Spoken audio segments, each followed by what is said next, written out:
Ô Caio, o que Jesus queria dizer por gentios e pagãos? Qual seria a diferença entre eles? Gentios e pagãos, que no Novo Testamento equivale à mesma coisa.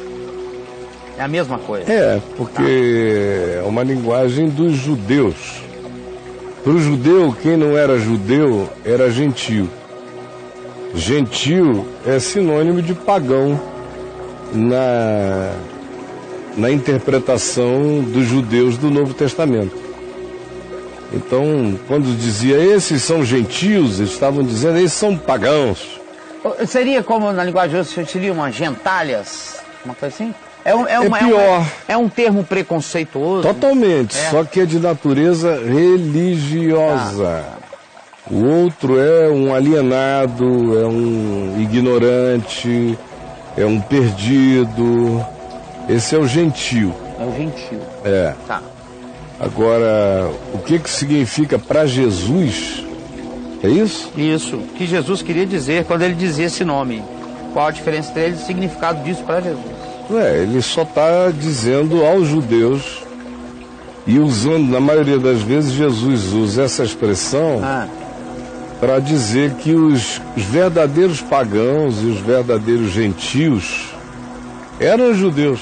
Olha, ele devolve. Ele devolve o tempo todo. Porque ele diz, vocês acham que são bons porque saúdam uns aos outros?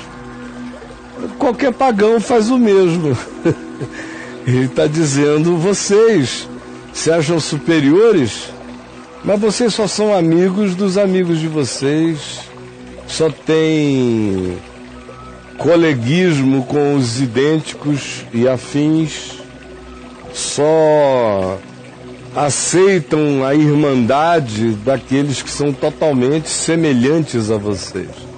Assim fazem os pagãos, de modo que vocês não passam disso que vocês discriminam. Porque se vocês fossem discípulos do reino de Deus, vocês amariam os inimigos, que os pagãos não costumam fazer de modo algum, orariam por aqueles que os perseguem, que os pagãos não conseguem entender nem praticar.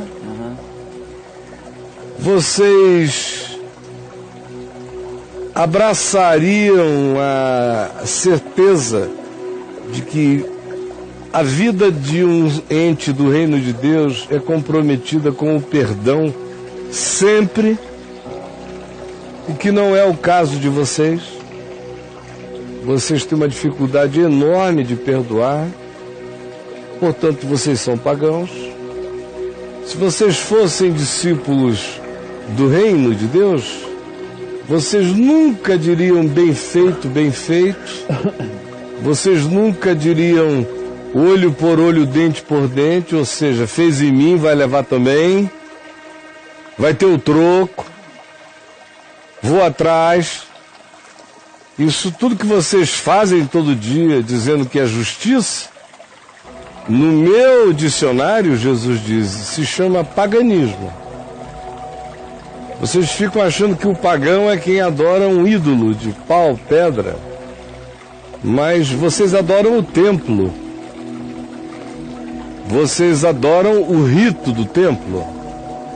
Vocês adoram o dinheiro de vocês, tanto quanto acham que o dinheiro que vocês dão para o templo fez de vocês um ente superior.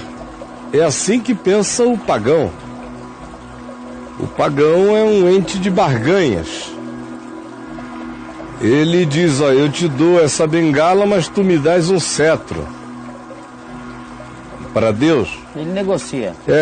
Eu te ofereço 15 dias de jejum, mas tu me dás um ano de fartura. Esse é o pagão. O pagão é quem diz, eu farei isso, eu juro que farei, voto que farei, prometo que farei, mas o que eu quero, em troca, é que tu me realizes isto. Este é o pagão. E é contra isso tudo que Jesus se insurge o tempo todo no Evangelho. Agora, Jesus chama de gentil e também de publicano, que é uma palavra negativa na linguagem dos judeus dos dias de Jesus, mas em Mateus 18 ele fala daquele cara que ofendeu um irmão. Você ofendeu o jovem.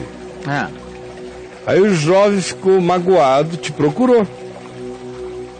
Braulio, você me ofendeu horrivelmente.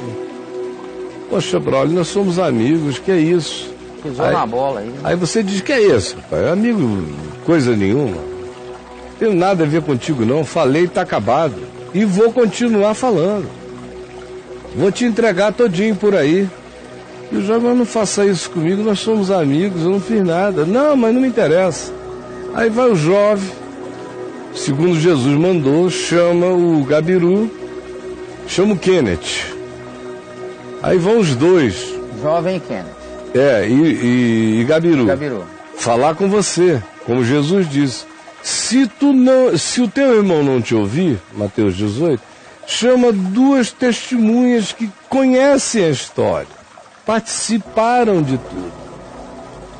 E vai ver se tu conversas com ele, para ver se tu o demoves, para ver se tu o ganhas, para ver se tu paralisas essa guerra que ele está querendo instituir. Aí vão lá, Kenneth e Gabiru com o jovem. Braulio, por favor, você já trabalha com a gente há anos, nós te amamos, você nos conhece, não ouve nada, Braulio. Não, eu vou continuar e vou manifestar a minha inimizade para com o jovem e tal. Aí Jesus disse que como o jovem, o Gabiru, o Kenneth e você pertencem ao mesmo grupo de comunhão, de oração, a um corpo espiritual que se reúne e diz, onde estiverem 2 ou 3 reunidos em nome dele, ele estará no nosso meio.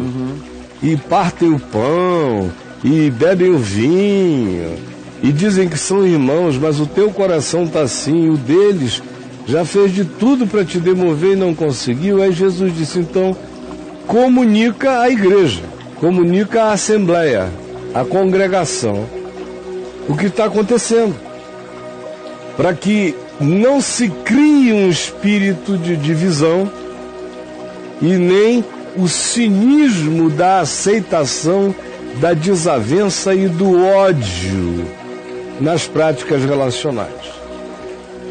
E aí a igreja ou a congregação, que são palavras equivalentes, chama esse irmão, chama o Braulio e diz, Braulio, meu irmão, que é isso? Vamos nos pacificar.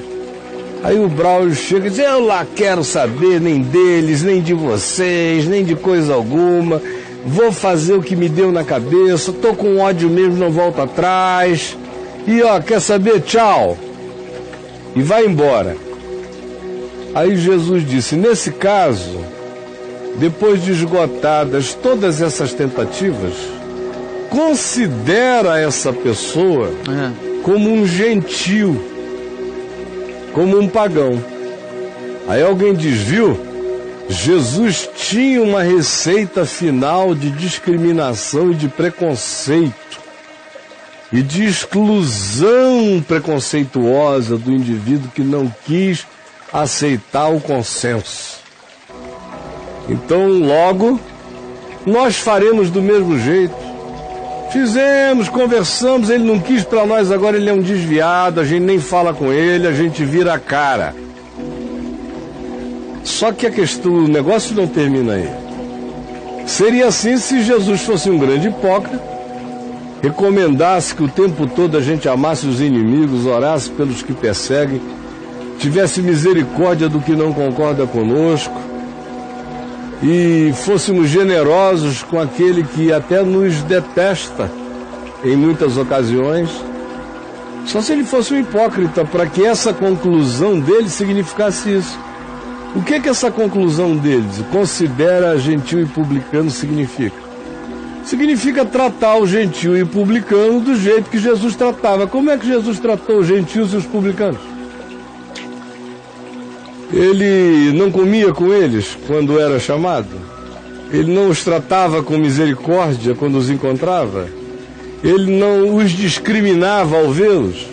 Ou seja, a última medida recomendada por Jesus é, já que eles não querem ser parte desse grupo, nós não deixaremos de tratá-lo com a misericórdia, com a justiça, com a fidalguia, com a educação, com os modos, com a simpatia com a qual nós tratamos a todos os publicanos e tratamos a todos os gentios, se vocês são de fato meus discípulos.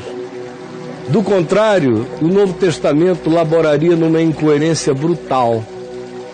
E eu não teria o menor respeito pela lógica conclusiva de Jesus. Porque eu tenho que ler Jesus a partir de Jesus. E é abundante o modo como ele trata os gentios. Abundante, farto, material de graça. Não teria porquê, só porque o cara entrou num determinado grupo e surtou dentro do grupo, daí para diante eu tratar como os evangélicos tratam os afastados, os desviados, os disciplinados e tudo mais. Ou seja, de maneira anti-evangelho. Exclusiva total. É. Então, poderia falar muito mais sobre isso, mas em resumo está aqui o que eu vejo em Jesus nos evangelhos.